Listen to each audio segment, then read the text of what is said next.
Andrew Weatherall, live and direct from the Slam Festival, the Tea in the Park Festival Slam tent, and I don't know who that is, it's just that umpty, all sounds the same to me.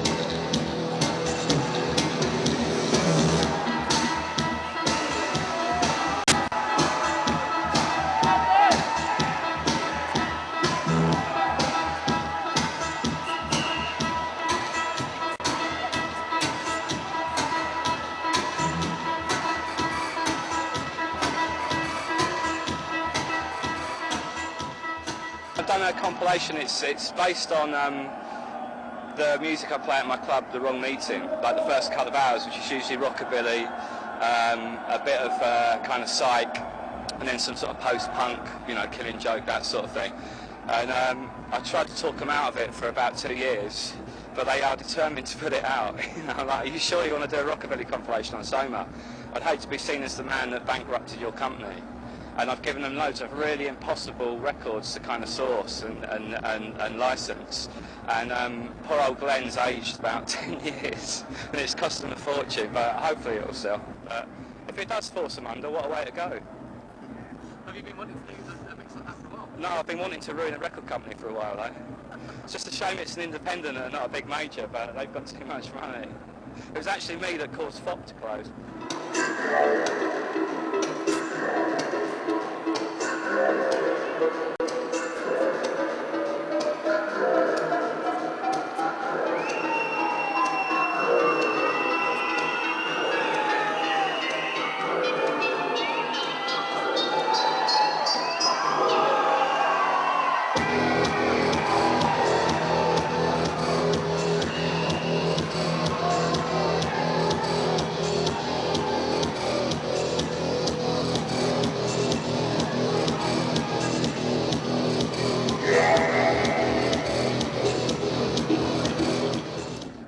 It was done ages ago, but I've just been really slack in, like, they keep, I look at my computer about once a fortnight and there's about 50 emails asking me to do stuff, and I just kept pushing the deadline back and back, and then it got too late to release, you start getting into summer and it's just like pointless releasing it, so now I think they're going to wait.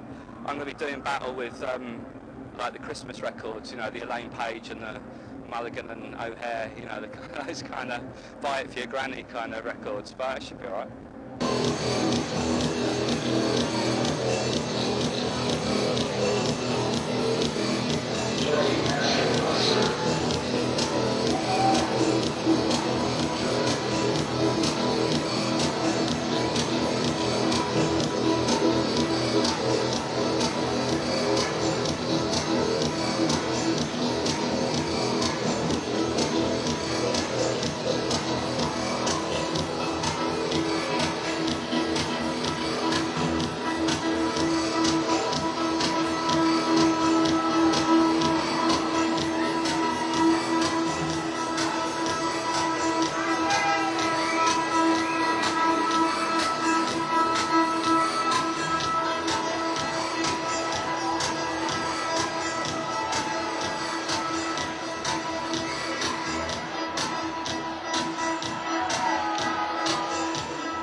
It's a mix in that it does sort of flow together, but it's difficult. You can't mix those records in a conventional sense because they're live. They're in time, but they're not in perfect time like MIDI time, like house and techno records are.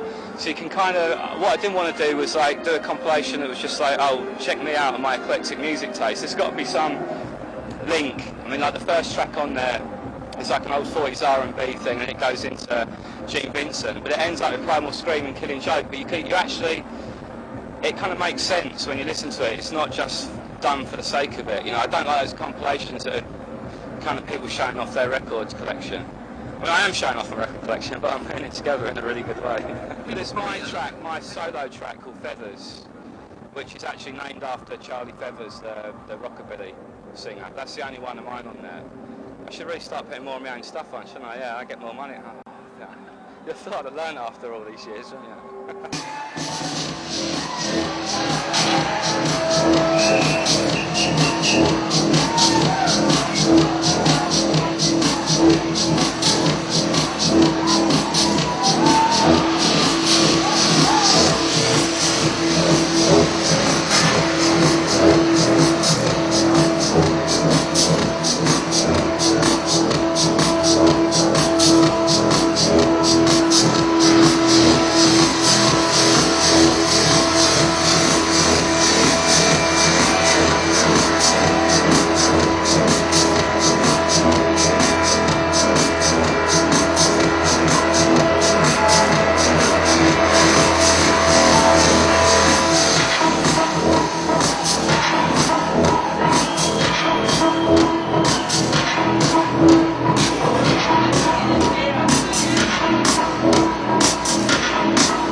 Still get shouted at in the street. What do you think you're doing? What's the new Two Lone Swordsman album all about?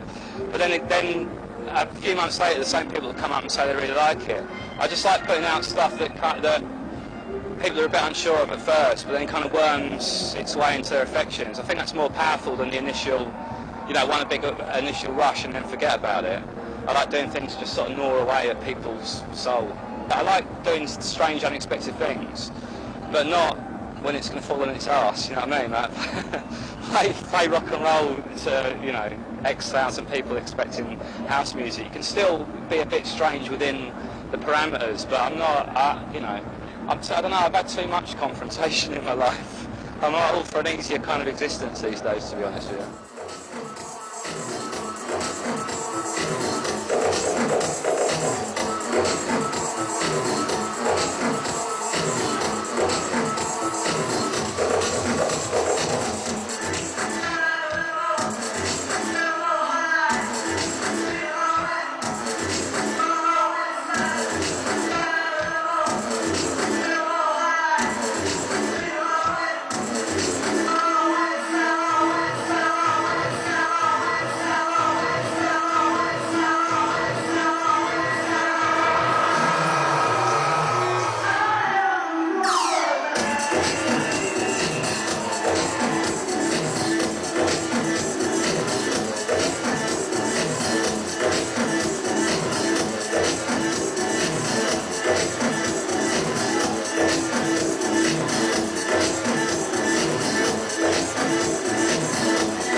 Thank you.